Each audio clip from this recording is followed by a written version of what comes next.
உச்சத்தை தொட்ட தங்க விலை மீட்க முடியாத அடகு நகையை விற்பதற்கு இதுவே சரியான நேரம். இனியும் யோசிக்காதீங்க. உங்க தங்க நகைய அதிக விலைக்கு விற்க சிறந்த வழி பிரைம் கோல்ட் ஹப் 9840551787. No compromise. உங்க சைடுலயும் எங்க சைடுலயும். It's a GT promise. GT Holidays, South India's #1 travel brand. National Herald அப்படிங்கிற அந்த பத்திரிகை தொடர்பான கேஸ். இது காங்கிரஸ் தலைமைக்கு, குறிப்பாக சோனியா காந்தி, ராகுல் காந்திக்கு எந்த மாதிரியான ஒரு பாதிப்பை ஏற்படுத்தக்கூடும்? தமிழகத்தில் KN நேரு பற்றி என்போர்ஸ்மெண்ட் டைரக்டரேட் எப்படி டைரக்டர் ஜெனரல் ஆஃப் போலீஸுக்கு கடிதம் எழுதினார்களோ அதே மாதிரி டெல்லி போலீஸ் அந்த கடிதம் வந்தவுடன் ஒரு FIR ஃபைல் பண்ணிருக்காங்க. அந்த FIRல accuse number 1 Sonia Gandhi, accuse number 2 ராகுல் காந்தி. கூடிய விரைவில் அவர்களை சம்மன் செய்து கண்டிப்பாக சோனியா காந்தியும் ராகுல் காந்தியும் கைது செய்யப்படுவார்கள்.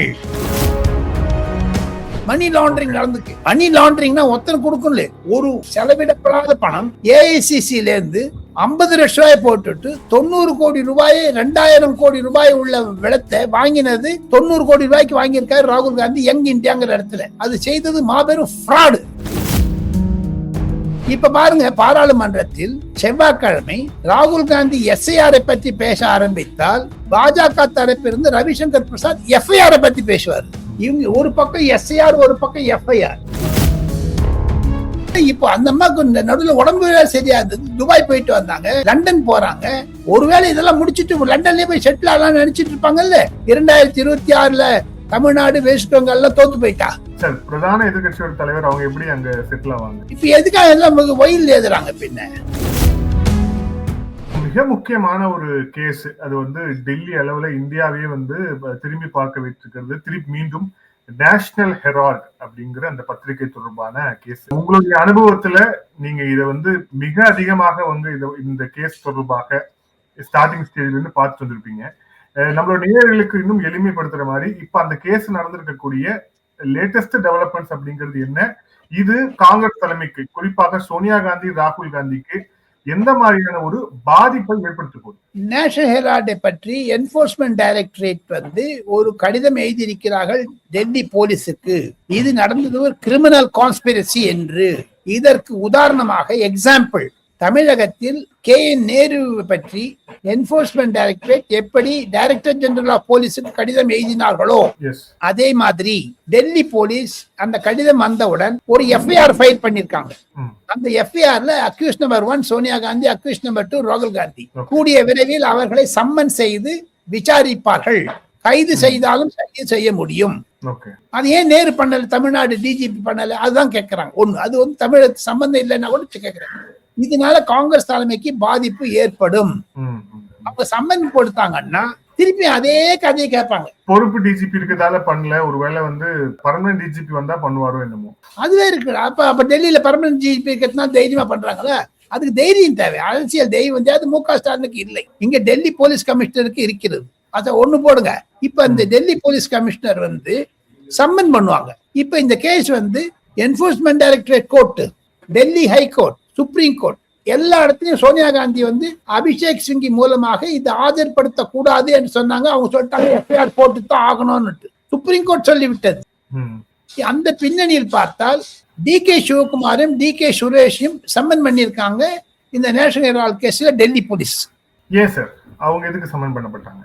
அவங்க அங்க பெங்களூர் ப்ராப்பர்ட்டியில வித்திருக்காரு DK Shivakumar. National Herald property money laundering நடந்துக்கு. மணி லாண்டரிங்னா ஒத்தனை கொடுக்கல, ஒரு செலவிடப்படாத பணம் AICCல இருந்து 50 லட்சம் ரூபாய் போட்டுட்டு 90 கோடி ரூபாய் 2000 கோடி ரூபாய் உள்ள விளத்தை வாங்கினது 90 கோடி ரூபாய்க்கு வாங்கியிருக்காரு ராகுல் காந்தி யங் இந்தியாங்கிற இடத்துல. அது செய்தது மாபெரும் ஃப்ராடு. அந்த மார்க்கெட் வேலை 2000 கோடி.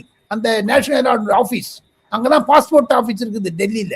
இந்தியன் எக்ஸ்பிரஸ், டைம்ஸ் ஆஃப் இந்தியா ஆபீஸுக்கு அடுத்ததாக பில்டிங். அது 90 கோடி ரூபாய்க்கு வாங்கிட்டு அந்த 90 கோடி எங்க கொடுத்தாங்க? காங்கிரஸ் ஃபண்டு. அது யாரு வாங்கியிருக்காங்க? யங் இந்தியாங்க வாங்கியிருக்கு. National young India. இதெல்லாம் விட்டுருங்க. இந்த விசாரணை பண்ணும் பொழுது கண்டிப்பாக சோனியா காந்தியும் ராகுல் காந்தியும் கைது செய்யப்படுவார்கள். அது எப்ப வச்சுப்பாங்க? பாராளுமன்றம் முடிந்ததாக அப்புறமாவா, இல்ல தமிழ்நாடு, வெஸ்ட் பெங்கால், கேரளா எலெக்ஷனுக்கு முன்னாடியா? இதெல்லாம் காலம் தான் பதில் சொல்லணும். இதுல அந்த சார்ஜ் ஷீட்ல ரொம்ப முக்கியமான ஒரு பகுதி வருது. அதுல என்னன்னா, தெலுங்கானாவோட முதலமைச்சர் ரேவந்த் ரெட்டி, DK சிவகுமார் கர்நாடகத்துடைய துணை முதலமைச்சர், அமரர் அகமது பட்டேல், பவன் பன்சல் இவங்க எல்லாருமே சேர்ந்து 5.8 கோடி ரூபாய் கொடுத்திருக்கிறாங்க அப்படிங்கிறதும் இந்த ஷார்ட் ஷீட்ல இருக்கு. இப்போ அதன் ஒரு பகுதியாக தான் விசாரிக்கிறாங்க அப்படின்னா, அப்போ தெலுங்கானா முதலமைச்சர் ரேவந்த் ரெட்டி விசாரணைக்கு அழைக்கப்படுவாரா? விசாரிப்பாங்க, கண்டிப்பாக விசாரிப்பாங்க. ஆனா அந்த ரேவந்த் ரெட்டி நேற்று பிரைம் மினிஸ்டர் வந்து பார்த்துட்டு போயிட்டாரு. அதனால விசாரிப்பாங்களா விசாரிக்க மாட்டாங்களான்னு தெரியலையே. பிரைம் மினிஸ்டர் வெளில சொல்றாரு, காங்கிரஸ் வந்து INC இல்ல, இந்தியன் நேஷனல் காங்கிரஸ் இல்ல, MMCங்கிறாரு. பிரைம் மினிஸ்டர் ஓப்பனா சொல்றாரு, பாராளுமன்றத்தை சொல்றாரு, பொதுக்கூட்டத்தை சொல்றாரு. MMCனா மாவோயிஸ்ட் முஸ்லீம் காங்கிரஸ்ங்கிறாரு. ரேவந்த் ரெட்டி வந்து பார்த்து போயிட்டாரு. அதனால ரேவந்த் ரெட்டி பேர் கட் ஆயிடுமா? எல்லாத்த விட இன்னொன்னு சொல்றேன், சோனியா காந்தியும் ராகுல் காந்தியும் கைது செய்யப்பட்டால் நாட்டில் கலவரம் வரும் என்று எதிர்பார்த்தாலும் கடந்த 10 ஆண்டுகளாக இந்த கேஸ் போயிட்டு இருக்கு. இது ப. சிதம்பரம் தான் பைனான்ஸ் மினிஸ்டர் ஆகும்போது ரிஜிஸ்டர் பண்ணாரு. பாஜக வெளில எடுத்தாங்க, அது சுப்பிரமணிய சாமி கேஸ் போட்டாரு போய். ஏங்க 10 வருஷம் ஆச்சு, இன்னும் நீங்க அரெஸ்ட் பண்ணல? இது பாஜக செய்யக்கூடிய தவறும் கூட நாம் சொல்லலாம்.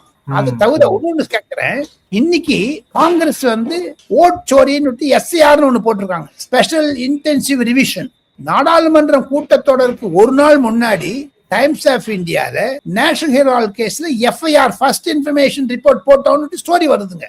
அது அக்டோபர் 3ஆம் தேதி ரிஜிஸ்டர் பண்ண கேஸ் வினோத். நவம்பர் 20ஆம் தேதியே வருது. அது 10 நாள் இந்த டெல்லியில கூடிய ஜேர்னலிஸ்ட் யாருக்குமே தெரியாது. அது இல்ல எந்த பத்திரிகாரனும் போக முடியாது பண்ணாங்களா, இல்ல அதை ரகசியமா வச்சிருந்தாங்களா? ஒண்ணு. இப்ப பாருங்க, பாராளுமன்றத்தில் செவ்வாய்க்கிழமை ராகுல் காந்தி SIR பத்தி பேச ஆரம்பித்தால் பாஜக தரப்பிலிருந்து ரவிசங்கர் பிரசாத் FIR பத்தி பேசுவார். இவங்க ஒரு பக்கம் SIR, ஒரு பக்கம் FIR. அப்போ இந்த நாடாளுமன்ற கூட்டத்தொடருக்கு போன்ற மழைக்கால கூட்டத்தொடரை இந்த SIRல் பிளாக்கேட் செய்த தடங்கல் செய்த காங்கிரஸ் ஏன் இப்ப ஒத்துண்டாங்க?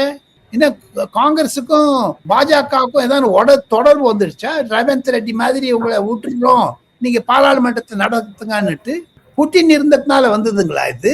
ஆக மொத்தம் ராகுல் காந்திக்கும் அமித்ஷாவுக்கும் ஒப்பந்தமா தானே. எங்க ராகுல் காந்தி ஒத்துண்டாரு? அந்த FIR பார்த்து பயந்தாரா? தரோமத் பயப்படாதேன்னு சொன்னக்கூடிய ராகுல் காந்தி ஏன் பயந்தாரு? ஜெயிலுக்கு போவோங்கிறதுனாலயா? இந்த கேள்வி எல்லாம் கேட்கிறாங்க டெல்லியில. இல்ல, இது இப்போ 1000 கோடிக்கு ப்ரொசீட்ஸ் ஆஃப் கிரைம் இருக்குன்னு அமலாக்கத்துறை ஒரு பக்கம் சொல்லியிருக்கு. இப்போ இந்த காங்கிரஸோடைய அந்த குடும்பத்திற்கு வரக்கூடிய அந்த பணத்தை வந்து உங்க நேஷனல் ஹெரால்டு மூலமா வாங்கியிருக்காங்களா அப்படிங்கிற ஒரு கேள்வி இருக்கு. ஏற்கனவே 5.8 கோடி அப்படின்னு சொல்லியிருந்தோம். அப்புறம் 2022 ஏப்ரல் மாதம் சிவகுமார் ஒரு 25 லட்சம் டிரான்ஸ்பர் பண்ணிருக்கிறாரு, டொனேட் பண்ணிருக்காரு நேஷனல் ஹெரால்டுக்கு. இன்னும் கேட்டா அது அந்த அளவுக்கு ஆக்டிவா கூட இல்லாத ஒரு பத்திரிகை தான் அது. அப்போ காங்கிரஸ் குடும்பத்துக்கு தர வேண்டிய பணம், காங்கிரஸ் குடும்பம் சோனியா குடும்பத்துக்கு போக வேண்டிய பணம் நேஷனல் ஹெரால்ட்ல டொனேஷன் மூலமா பெறப்படுகிறதா அப்படிங்கிற ஒரு குற்றச்சாட்டு இருக்கு. அப்படி ஒரு குற்றச்சாட்டு இருக்கு. அதையும் என்கொயரியில வெளில வரும்ல. அதெல்லாம் பாராளுமன்றத்துல துவச்சு போட்டுருவாங்களே பாஜக, சும்மா விட மாட்டாங்களே. எந்த பக்கம் திருப்பி பார்த்தாலும் ஒண்ணு. இதெல்லாம் விட்டுருங்க. உங்களுக்கு ஒண்ணு சின்ன ஒண்ணு சொல்றேன்.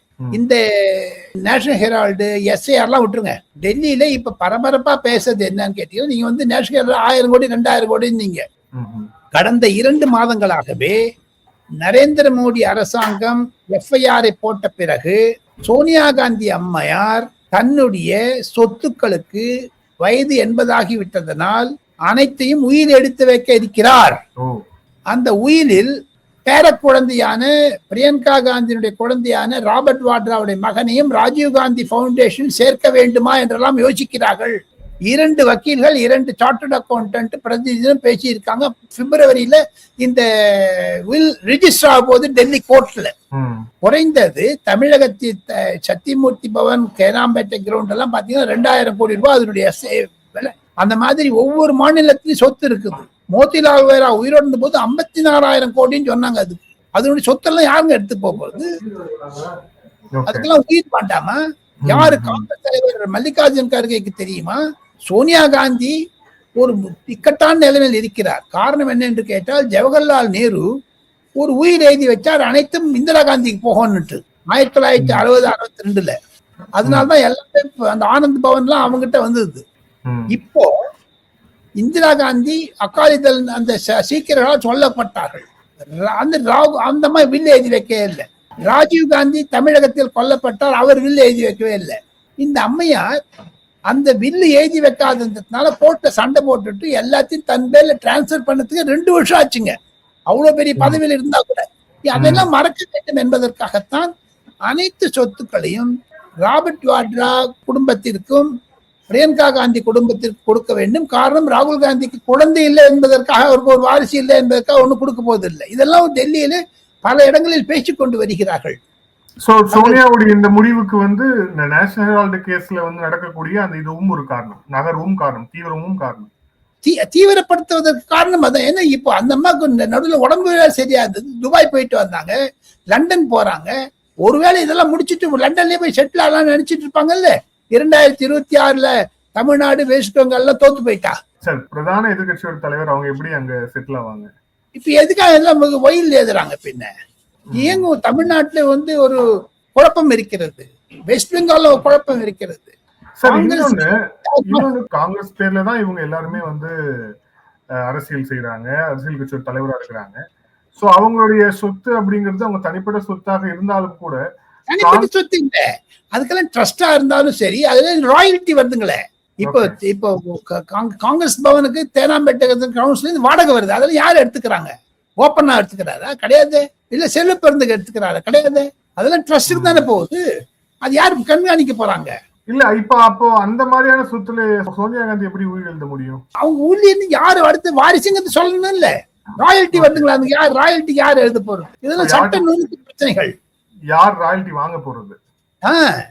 இப்போ ஒண்ணு இல்ல, ஜவஹர்லால் நேரு ட்ரஸ்ட் ஒண்ணு இருக்குது. அந்த ட்ரஸ்டுக்கு இருக்கக்கூடிய சொத்தெல்லாம் பாத்தீங்கன்னா 7000 கோடி ஆல் ஓவர் இந்தியா. இவ்வளவு 75 வருடம் ஆண்ட கட்சிங்க அது. நீங்க ஒரு எஃப்ஐஆர் நேஷனல் சொல்றீங்களே தவிர இதையெல்லாம் பிரச்சனைகளாக இருக்கிறது என்பதைத்தான் நான் ஆதன் நேர்களுக்கு சுட்டி காட்ட விரும்புகிறேன். ஆனா இப்போ யங் இந்தியா, இப்ப இந்த நேஷனல் ஹெரால்டு கேஸ்ல யங் இந்தியா அப்படிங்கிற ஒரு நிறுவனம் உள்ள வந்தது அப்படிங்கிறத பாக்குறோம். யங் இந்தியா நிறுவனத்துல National Herald to Young India to Congress party வந்து யங் இந்தியால இருந்து கடன் வாங்குறதா சொல்லியிருக்காங்க. இப்ப இந்த மாதிரி இன்னும் எத்தனை நிறுவனங்கள் இருக்கும் அப்படிங்கிற ஒரு கேள்வியும் இருக்குல்ல சார். இது எல்லாமே இந்த இன்வெஸ்டிகேஷன்ல வந்து தோண்டப்படுமா? அதனால நீ மல்டி டிசிப்ளினரி இன்வெஸ்டிகேஷன் அமித்ஷா ஒண்ணு போட்டிருக்காரு, அது ஒண்ணு இருக்குதுங்களே. யூனியன் ஹோம் மினிஸ்ட்ரியில இந்திரா காந்தி, ராஜீவ் காந்தி குடும்பத்தை, இப்போ ராஜீவ் காந்தியினுடைய பவுண்டேஷன் சைனா அதிபருடன் கையெழுத்து போட்டாங்க 2008. அதனுடைய விவரங்களும் வெளில வரணுமே. எல்லாம் பாத்தீங்கன்னா ஜாங்கிரி மாதிரி சுத்திட்டே இருக்கும். அது அளவா இந்த இடியாப்ப மாதிரி போயிட்டே இருக்கும். அது சிக்கல்கள். எப்போ ஒரு முடிவு வரும் சார்? முடிவு வரவே வராது, அப்படியே போயிட்டே இருக்கும் அது. ஏன்னா முடிவு வர மாதிரி இருந்ததுன்னா, இப்போ வில்லு எழுதி ரிஜிஸ்டர் பண்ணா கூட அந்த வில்லு வந்து நீங்க சொன்ன மாதிரி இட்ஸ் நாட் ஃபார் பிரைவேட், இது கிடையாது. ட்ரஸ்டுக்கும் மெமோரியல் ஃபவுண்டேஷன் இதுக்கெல்லாம் இருக்கு. 18 ஆர்கனைசேஷன் வச்சிருக்காங்க அந்த மாதிரி. ஒண்ணு இல்ல, 2 இல்ல. இவ்வளவு பண்ணிட்டு இந்த நேஷனல் நாடு பிரிண்ட் ஆனா கிடையாது. தமிழ்நாட்டுல நீங்க எல்லாம் பாக்குறீங்க, ஹிந்து வருது, இந்தியன் எக்ஸ்பிரஸ் வருது, தினமலர் வருது, தினத்தந்தி வருது, எல்லாம் பிரிண்ட் பேப்பர். நேஷனல் நாடு ஆன்லைன்ல தான் இருக்குது. அதை பாக்குறவங்க 400 பேர் தான். இதெல்லாம் ஒரு ஃப்ராட் இல்லைங்களா வினோத்? அந்த நேஷனல் ஹெரால்டு ஆன்லைன் பேப்பருக்கு கர்நாடகா கவர்மெண்ட்டும் தெலுங்கானா கவர்மெண்ட்டும் சுக்வீர் ஹிமாச்சல் பிரதேஷ் கவர்மெண்ட்டும் வட்டுச்சு போட்டுருக்கு. அது வந்து காங்கிரஸ் கட்சியோடைய முரசொலி பேப்பர்னு நினைக்கிறேன். அது முரசொலியில திருப்பி உதயநிதி படத்தையோ ஸ்டாலின் படத்தையோ பார்க்க முடியுது. அதெல்லாம் பார்த்துட்டு நீங்க இவ்வளவு தூரம் சொல்றீங்களே, அந்த ரெட் ஜெயிட்லயே உதயநிதியினுடைய மகன் இன்பநிதி நுழைச்சாங்க. அதுக்கும் சோனியா காந்தி வீட்டுக்கு சம்பந்தம் இருக்கும். இது ஏதோ சம்திங் இஸ் ஹேப்பனிங் இல்லைங்களா? நன்றி சார், பல்வேறு கருத்துக்கள் சொன்னீங்க. நன்றி sir. Thank you sir. Thank you so much.